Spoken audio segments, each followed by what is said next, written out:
So if you take CCC as an example, they started out selling claims management software to auto insurers.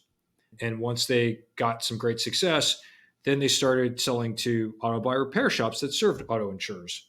And then subsequently, they started selling to parts dealerships that were selling parts to the auto body repair shops. And so that's a business. It's a beautiful business, right? It creates workflows that stretch across three layers of the value chain. They do great things for the consumer, their customers, all participants in the value chain. That's a really hard market position to create, right? Because at some point in time, you're trying to sell software to both sides of a transaction. And by the way, your software actually can determine the economics of each participant.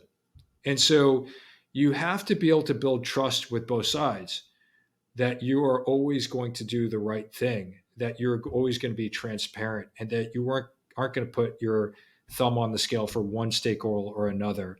And that requires a much longer term horizon because as you start to scale, the natural temptation is to increase monetization, and you increase monetization by essentially charging one stakeholder to put their thumb on the scale.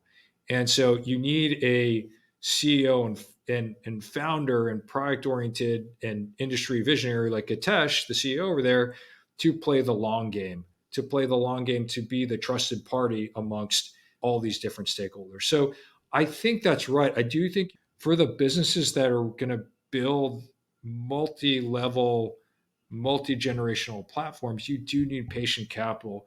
One of the things at Tidemark we created was an ability and a flexibility to extend hold period in our investments. We won't do that for every deal, but for the ones that we think will continue to compound for a really long time, we want to play with them. We want to stay with them. We want to make money with them and help them sell to multiple stakeholders. So I think it's a really astute point.